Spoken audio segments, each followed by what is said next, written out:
Amigos oyentes, hermanos queridos, buenos días. El Evangelio del día, hoy 3 de junio del año 2023. Aquí estamos Patricia y Miguel, este matrimonio cristiano, dispuestos a leer y comentar este Evangelio.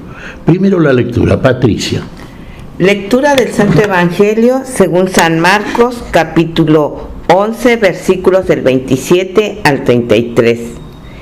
En aquel tiempo, Jesús y sus discípulos llegaron de nuevo a Jerusalén, y mientras Jesús caminaba por el templo, se le acercaron los sumos sacerdotes, los escribas y los ancianos, y le preguntaron: ¿con qué autoridad haces todo esto?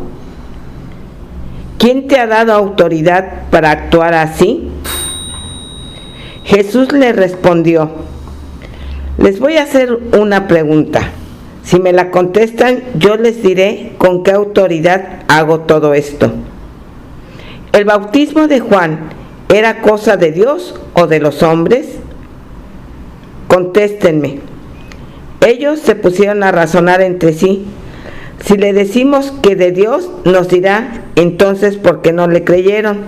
Y si le decimos que de los hombres, pero como le tenían miedo a la multitud, pues todos consideraban a Juan como verdadero profeta, le respondieron a Jesús: no lo sabemos. Entonces Jesús les replicó: pues tampoco yo les diré con qué autoridad hago todo esto. Palabra del Señor. Gloria a ti, Señor Jesús. La respuesta de Jesús, sabia respuesta. La respuesta del que sabe, la respuesta del que tiene la autoridad porque es el autor. Precisamente algo que ni veían ni reconocían, ni lo querían hacer, por supuesto, estos religiosos profesionales, así entre comillas, ¿no es cierto?, insidiosos, envidiosos de la actitud de una muchedumbre que lo seguía a Jesús, que veía en Jesús lo que no veían ellos. Veían a alguien que les hablaba como el que tiene la autoridad y como el que tenía toda la autoridad. Estas mismas palabras las vamos a ver también cuando Jesús se muestre resucitado en Galilea a los suyos y les diga: toda la autoridad me ha sido dada tanto en los cielos como en la tierra. Acá estamos en la tierra. La autoridad es del Señor, la autoridad es de Dios. Dios en Cristo Jesús tiene la plenitud de esa autoridad y es el único que puede ejercerla en tal sentido. Bueno, la pregunta que les hace Jesús a ellos, ya de suyo es una respuesta que refuta y les hace ver y mostrar, por un lado, la insidia de la pregunta que le formulan, por otro lado, la ignorancia que tienen. ¿Qué les pregunta Jesús? Ellos le preguntan, ellos le dicen: ¿con qué autoridad haces estas cosas? Se paseaba Jesús por el templo de Jerusalén, el Señor enseñaba en el templo, el Señor enseñaba en Jerusalén, el Señor es el único maestro. Claro que no se daban cuenta, o no querían darse cuenta, o no lo entendían, o no le creían, o no querían creerle.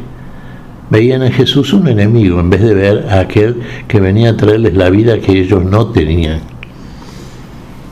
Sí, se consideraban dueños del templo, con toda la autoridad en un templo que también diría, no muchos días después de esto Jesús, ¿no es cierto?: tiren abajo este templo y en 3 días yo edifico uno nuevo. Era el templo verdadero del que estaba hablando el Señor. No entendían ellos. Por eso cuando Jesús les hace una pregunta y les dice: si me responden lo que yo les voy a preguntar, les voy a contestar lo que ustedes me preguntan. ¿El bautismo de Juan era de Dios o era de los hombres? Se pusieron a razonar entre ellos. Utilizaban la razón insuficiente. Claro, fe no tenían. Fe en aquella a la cual estaban desafiando. ¿Y a qué conclusión llegaron? Y si le decimos que era de Dios, me va a decir por qué no le creyeron. Y si le decimos que era de los hombres, va a decir: ¿y por qué No lo hicieron porque se daban cuenta que a Juan le creía una gran muchedumbre también. Entonces, si le decían que no era de los hombres, que no era de Dios, iban a decir los que seguían o los que creían que realmente el bautismo de Juan era un bautismo enviado por el Señor. Juan era enviado de Dios y venía a cumplir una misión. Juan el Bautista que bautizó a Jesucristo. ¿Y cuál fue la respuesta de estos envidiosos, insidiosos sacerdotes, escribas, ancianos? No sabemos. Tampoco yo les contesto con qué autoridad hago esto. Ni se merecen una respuesta. ¿Con qué autoridad hacía el Señor todo lo que vino a hacer? Con toda la autoridad de un Dios que nos ama, con toda la autoridad de un Dios que vino a servirnos y no a ser servido, con toda la autoridad de un Dios que viene como hombre a nosotros, sin negar su condición de Dios, porque la manifiesta totalmente a través de lo que dice y a través de lo que hace. Pero un Dios que se ha compadecido del estado en que está el hombre cuando viene a buscarnos, precisamente para quitarnos de un estado de postración y muerte, en la que estaban estos religiosos, en la que ellos no sabían que estaban, no creían o no querían estar, o querían ignorar, o llegaba tanto la hipocresía que encima de ser personas alejadas de Dios, del amor al prójimo y del servicio al otro, querían ser respetados como si fueran verdaderamente autoridades representativas del amor de Dios. ¿De qué estamos hablando? ¿De qué hablaban? ¿Qué hacían estos religiosos profesionales? Y todo lo que vemos a través de la lectura que hacemos de los evangelios, de las preguntas que, por ejemplo, le formularon en este caso a Jesús, no merecía ni siquiera una respuesta por parte de nuestro Señor. Tampoco se las dio, ni yo les contesto. ¿No saben? Bueno, yo no les contesto.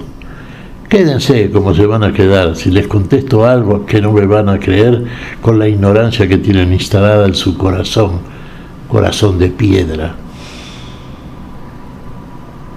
Bueno, se quedaron, claro está.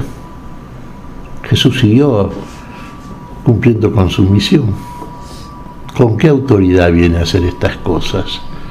Con toda la autoridad que manifiesta, que demuestra y se expresa concretamente en cada uno de aquellos que lo siguen y lo escuchan a Jesús. Todos aquellos que a través de los siglos hemos seguido la enseñanza del único Maestro. Este es Maestro, este sabe de lo que habla, este es testigo de lo que ha visto. Este no se informó a través de los libros. Este viene del Padre, este viene de Dios, este es Dios de Dios. Todo lo que es del Padre es de Él, todo lo que el Padre sabe lo sabe el Hijo. Y todo lo que hace y dice el Hijo lo sabe y lo hace el Padre en el Hijo y con el Hijo. Y todo lo va a hacer en nosotros y por nosotros, para que nosotros finalmente en Él tengamos también la participación en esa autoridad para poder proclamar esta palabra que es vida y para vida. Y cada uno de aquellos que lo siguen a Jesús como lo seguía la muchedumbre que le creía, llegará el momento en que también, destinados y dedicados al servicio como el Señor los envía, con la autoridad que tiene, con toda la autoridad, así como el Padre me envió a mí, yo los envío a ustedes, toda la autoridad, del que ha vencido al último enemigo que tiene el hombre, el más peligroso, la muerte misma, venció a la muerte. Tiene el poder de Dios, y con ese poder envía, y con ese poder hace todo lo que vino a hacer, y con ese poder y por medio de ese poder en cada uno de nosotros ha recuperado para la vida a una humanidad perdida y postrada en la enfermedad, en la muerte. Claro está, no lo reconocieron estos religiosos, claro que no lo reconocieron, como tanta gente que, sí, llenas de un ego, de un orgullo personal, se niegan a ver, desde una humildad sabia, desde una humildad constructiva, la necesidad del otro y la posibilidad que tenemos muchas veces de cubrir esa necesidad. Y no con muchas cosas, ni con mucha autoridad literaria, sino con mucho amor, que es lo que de Dios recibimos. Y con mucho amor, y precisamente surgido de ese amor como lo hacía Jesús, el deseo de asistir, de ayudar al hombre que está en su extrema pobreza, que no es una pobreza meramente económica, es una pobreza de la cual solamente nos puede quitar aquel que es la verdadera riqueza en todos nosotros. Es una pobreza que solamente la riqueza espiritual de Dios puede anular directamente, aniquilar, como lo hizo el Señor con la muerte. ¿Qué te parece, Patricia? Pues mira, Miguel, reflexionaba en que nosotros nos llamamos cristianos y al igual que nuestro Señor Jesucristo nos pueden cuestionar, pero el Señor, ¿qué nos dijo? Yo estaré con ustedes todos los días hasta el fin del tiempo. Y cuando les pregunten algo, Dios contestará por nosotros. Dios contestará y siempre lo hace. En aquel momento, nos dice Jesús, frente al cuestionamiento por parte de quien sea, frente a la palabra de Dios que habitan ustedes y que ustedes proclaman. No piensen lo que van a decir frente a la refutación de los incrédulos, porque el Espíritu Santo mismo, Dios mismo en nosotros, Él pondrá palabras en nuestra boca. Dios mismo responderá en nosotros y por nosotros con las palabras que son las palabras de Él, del único que tiene la autoridad. Y mira, también recordaba, ¿no? Lo que decía uno de los santos, de que con qué alegría San Pedro, con qué alegría sufría los azotes que le daban los fariseos por proclamar la palabra de Dios. Entonces nosotros también, tengamos esa confianza y esa alegría cuando nos cuestionen, porque será Dios en nosotros quien responda a esos cuestionamientos. Y claro, Patricia, una prueba más de que Dios habita en nosotros. ¿Cuántas veces en nosotros surge espontáneamente, y muchas veces ni nos damos cuenta, pero el argumento suficiente para refutar a tantas personas que cuestionan la verdad que proclamamos, que la verdad que aprendimos del único Maestro de nuestro Señor Jesucristo? Pero aparece ahí la operación de Dios, la presencia de Dios en nosotros, habitando en nuestro corazón, el Espíritu Santo, que festejamos el último domingo, sí, celebramos el día de Pentecostés, el Espíritu Santo, Dios en nosotros, no se va, no nos deja solos, ha venido para siempre a cada uno de nosotros. ¿Qué te parece si agradecemos al Señor? Muy bien, Miguel. Te damos gracias, Padre Celestial, en el nombre santo de nuestro Señor Jesucristo. Te damos gracias, Padre, te pedimos perdón por nuestras faltas. Señor, pedimos tu bendición para este día, tu espíritu de sabiduría, tu espíritu de amor y servicio, tu espíritu de fe, en tu nombre santo lo pedimos, Señor, por Jesucristo, Señor nuestro. Amén. Y amén.